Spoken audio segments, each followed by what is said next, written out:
Hello everybody, it's Mel. Thank you for joining me today for a book unhaul.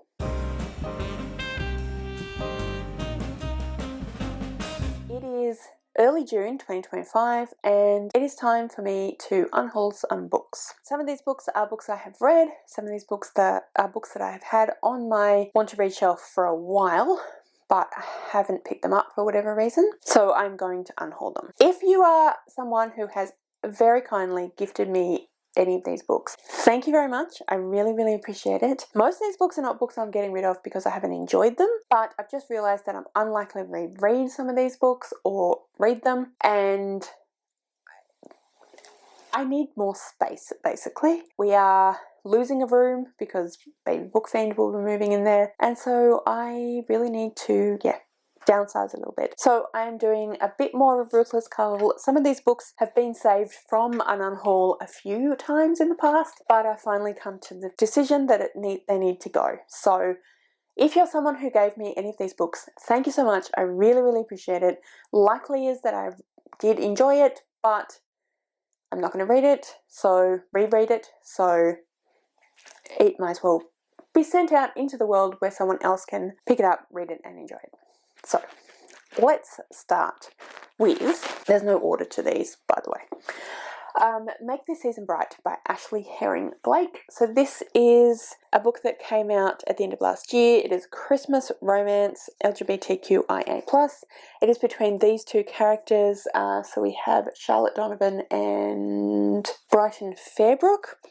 They are exes. They end up, it's like, I think like 2 or 3 years since they broke up, and they end up in the same place at the same time for Christmas, very unexpectedly, and is about them reconnecting. I enjoyed this one. I've heard other people not enjoying this one very much. I had a fun time with this one. I thought it was well written, thought it was a good time, and yeah, I enjoyed it. But like I said, I'm unlikely to reread it. I did think I might keep it and reread it at Christmas, but the honest truth is I don't think I'm going to, so it's going to go. Then we have Queenie by Candice Carty-Williams. I really enjoyed this one, but again, I've had this on my shelf for a few years now. Often thought about rereading it, but I haven't. It was on a reread project I was doing last year. Didn't get to it. I've just realised today actually that I'm honestly probably not going to pick it up. So this follows Queenie. Queenie is a black woman living in London, I think, and she realises that her relationship is toxic and she breaks up with her boyfriend and she starts going on lots of dates, and it's essentially about her kind of figuring herself out a little bit, figuring out what she wants, who she is, all of that sort of thing. Like I said, I really enjoyed it. It's well written, but since it's been sitting on my shelf for a long time now and hasn't been reread, it's probably not going to be reread, so it's time for it to go. Like I said, no particular order. Now we're going for a book that I haven't read, or 2 books actually. This is a bind up of the first 2 books in the In Depth series by J.D. Robb, which is actually Nora Roberts. I bought this for a vlog that I'm still intending on doing, but I don't know when I'll get to it. I bought this secondhand, so it was like $5 or something like that. It's huge, and I honestly I don't know when I'm going to get to it. I only bought it for a vlog. I'm saving it for that vlog. I don't know if I'll continue with the series. I know I can get them from the library, so I'm getting rid of this bind up because I can borrow it from the library when I get to the vlog, which might not be for a while. Like I said, it is the first book in the In Depth series, which is a series following, I think, a couple of different detectives. I'm not 100% sure, but it's a mystery series. Then we have 2 books which I feel a little bit surprised about, and you might too, but I honestly just don't think I'm going to get to them. So they are Children of Blood and Bone and Children of Virtue and Vengeance by Tomi Adeyemi. When I first joined BookTube, these books were very hyped. Very hyped. They sounded really good. I still think they probably would be really good. I've actually read about a third of the first one and I was enjoying it, but I started reading this early last year, I think. I'd had it on my shelves for like 5 years at that point. I put it down because of other commitments, reading commitments, not because I wasn't enjoying it, and I've never picked it back up again, and I have not heard very good things about this one. The 3rd book in the series came out last year, I think, and I haven't been hearing almost any buzz, but the buzz I've been hearing hasn't been great either. So I'm just not sure that there's any point in me reading it if it's not living up to anyone's expectations, and if I'm just, like, it's at the moment it's just sitting on the shelf taking up space. So again, I'm pretty sure I can borrow this from the library, so I'm going to get rid of the physical copies. If I want to read them at some point, I can, but there's no point them sitting there doing nothing, not being read, when someone else could read them. Next up is a book that I've ummed and ahed about a lot and almost unhauled a few times and not, and that is because it was given to me by my very good friend Lana from formerly of Law and Lullabies. Can't remember what the channel is now called, but anyway, she doesn't really post much at the moment, but anyway, she sent me this book. I really enjoyed it. It is Fantasy of Frost by Kelly St. Clair.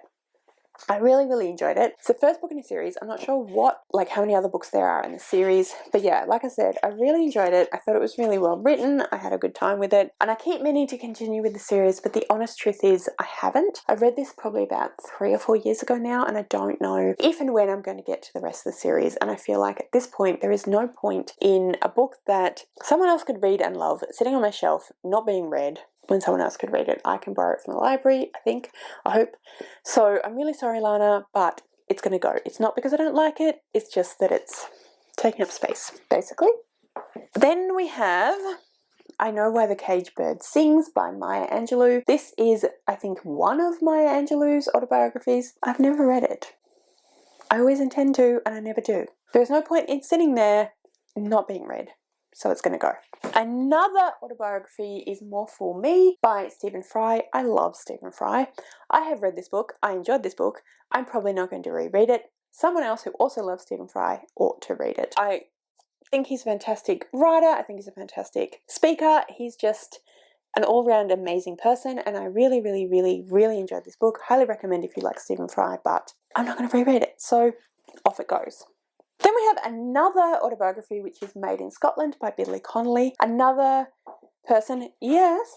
Sorry about the angle change. We had a nappy changing situation. And I might open the window. Anyway, written by another entertainer that I really love. Obviously it's Billy Connolly, and I really enjoyed this book. I really enjoy him as a comedian and an actor. I think he's fantastic, but I'm never going to read it again. So again, it can go. Be loved by someone else. And then I have The Beautiful Ones by Silvia Moreno Garcia. This will probably surprise people who have been around for a while. I really enjoyed this book, but I was looking at my shelves and I thought, I'm probably not going to reread this book, and I don't feel like it's a favourite or, you know, it's a book that has particular importance to me. So I'm going to pass it on because hopefully someone else will pick it up and love it. So this one is about Nina, who has telekinesis, meets a well-known... So it's magical realism set in Mexico in the 1930s, I feel like. It was really well written, it was really fun, it's kind of historical fantasy magical realism, and I thought it was a great story, really well written, like I said, but I'm just, again, not going to reread it, so someone else should, you know, I should make it available, basically. Okay, then I have The Last Anniversary by Leanne Moriarty. I really like Leanne Moriarty as an author. I really enjoy a lot of the books that I've read of hers. I did enjoy this one. I thought it was well written, I thought it was interesting, it was fun, but again, I'm just not going to reread it. So again, it should be enjoyed by someone else rather than sitting and taking up space on my shelf and not being further enjoyed by me. I don't actually remember what this one is about, but Sophie Honeywell, yeah, I don't actually really remember much about it, but it's about someone who gets divorced unexpectedly. Yeah, thought it was a bit of fun when I read it, but obviously it doesn't have a huge amount of staying power. I don't think I'm going to reread it, so again, it's going to go.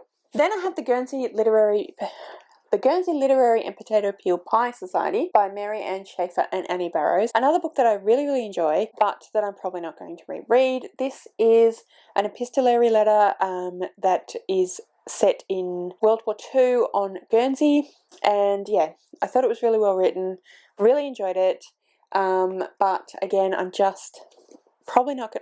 I've actually read this a couple of times, and the honest truth is I don't think I'm going to reread it, and if I do want to reread it, I can always borrow it from the library, so it's going to go. I'm a little bit sad about this one, and that is The Girl on the Train by Paula Hoggins, because I absolutely love this book. I think it's fantastic. I think it's really well written. I really enjoyed the movie. I enjoyed the Guernsey Literary Potato Peel Pie Society movie. also, just by the way. But anyway, it's a mystery and we follow Rachel, I believe. Yes, Rachel, and she catches the train to work every day, and she looks out the window and she is kind of obsessed with this couple that she's seen out the window of the train for a long time. And then one day she's looking out the window and she sees something that shocks her, and then she finds something else out, and then she starts to decide to try and solve this mystery of this missing woman. But she is an unreliable narrator. She's an alcoholic, so you never know what really is going on. Really well written, and yeah, I really, really enjoyed it. But I've reread it a few times, but I haven't reread it in quite a while, and I honestly just don't think I'm going to. So it can go out to the universe where someone else will hopefully pick it up and enjoy it. I should be able to borrow this from the library if I get an overwhelming desire to read it. So yeah, it's going to go. Like I said, I'm a bit sad about this one, but it's going to go. Then I have The Yield by Tara June Winch. Again, another book that I really, really enjoyed, but I've said this is a favourite of mine, and it is a favourite. I've said it as an Australian Readathon favourite, host favourite, and I really enjoyed it. But the honest truth is, I don't think I'm going to reread it, and although I feel like it's a favourite, I'm not sure if it's a reread it favourite or just a book that I really enjoyed at the time. This might go on a maybe pile. I will see how I feel. It depends on when I kind of get around to actually getting rid of these books, but at the moment it feels like when I looked on the shelves to make this list, this pile, I kind of feel like, again, I want other people to enjoy it, and if I'm not going to read it, and if I don't feel like it's a book that super touched me, then I'm not sure that it should be on my shelf. I will think about it some more because clearly I'm uncertain, but at the moment it's an unhaul. A couple of books that, again, Baby Book Fiend is fine. If you can hear them crying, they're with their dad, they're fine. Not sure what's going on, obviously, but they're fine. Anyway, I'm getting rid of these two books because I'm not going to go into detail because we all know the situation with Neil Gaiman. It's very sad. It's very upsetting and I personally feel sad because he is a favourite author of mine, but I'm keeping some of the books because they have real meaning to me, but I collected some of his books because of who he is as an author. This was a gift from my parents. This was just a book that I collected. I've not reread it since I bought it. I read it quite a while ago. It's a huge chunky book. I kept meaning to reread it, but now I feel a bit of a sour taste for it, so I'm going to get rid of it. This one is short stories. I enjoyed them, but I don't really read short stories. So sorry, Mum and Dad, but yeah, I'm going to get rid of these books. I don't think I'm even going to put them in a charity store, which I'm going to do for the rest because I don't really feel like we should support this author at all, unfortunately. But that can't be on my shelves, so. Then I have Get a Life, Chloe Brown by Talia Hibbert. Now, I really enjoyed this book. I really enjoyed this series. I've read the 3 books in the series, which is Get a Life, Chloe Brown, Take a Hint, Danny Brown, and Act Your Age, Eve Brown. This is the only book that I own. I keep trying to figure out whether I want to reread it or not, but I don't know that I do. And again, let's give it to the universe and let someone else find it and love it. Someone else is probably going to find it in a charity store and go our secondhand bookstore and be like, yes, I've been looking for this. So if it's going to sit on my shelf being unread, it's better off having that experience. So that's why I'm getting rid of this one. Again, if I decide to reread it, I know I can borrow it from my friend Michelle because she has the series, but I can also get it from the library. So I don't need it if I'm not certain about owning the collection is my thinking. Speaking of Michelle, I have 2 books that she gave me, so I'm really sorry, Michelle, but the honest truth is I'm not sure I'm going to reread either of these as much as I enjoyed them when I read them, and again, it's more that A, I don't really know that I have the space, and B, why should they be sitting on my shelves unread when they could be enjoyed elsewhere? So we have The Paris Apartment by Lucy Foley. This is a mystery. We follow a woman, I can't remember what her name is. I'll read you the back. It says, welcome to number 12 Rue des Amantes, a beautiful old apartment block deep in the back streets of Montmartre, where nothing goes unseen and everyone has a story to unlock. The watchful concierge, the scorned lover, the prying journalist, the naive student, the unwanted guest. There was a murder here last night. A mystery lies behind the door of apartment 3. Who holds the key? Fun. Not my favourite mystery, but lots of fun. I did enjoy it. Not going to reread it, so it's going. And the same for Jasper Jones, but again, this is another one that I'm now questioning whether I want to get rid of. I really enjoyed this book.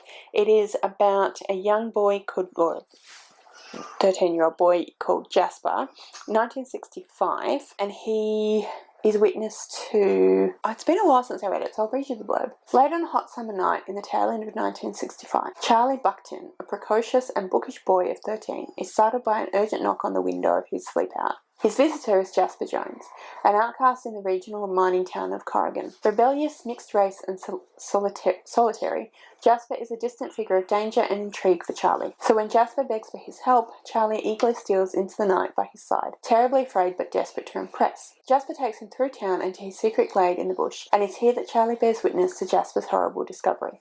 With his secret like a brick in his belly, Charlie is pushed and pulled by a town closing in on itself in fear and suspicion as he locks horns with his tempestuous mother, falls nervously in love and battles to keep a lid on his zealous best friend, Geoffrey Lou. And in vainly attempting to restore the parts that have been shaken loose, Charlie learns to discern the truth from the myth and why white lies creep like a curse. In the simmering summer, where everything changes, Charlie learns why the truth of things is hard to know and even harder to hold in his heart. I actually think I'm going to keep this and reread it because it was really great and it's been a long time and I'm intrigued to reread it and see what I think of it a second time. So we'll put this back. Well, we might as well put it on the TBR shelf. And then the final book is City of Girls by Elizabeth Gilbert. You will have seen me read this in a vlog that I did earlier this year. Jashana made me do it. I will link that down below. Jashana is one of my favourite booktubers. This is one of her favourite books.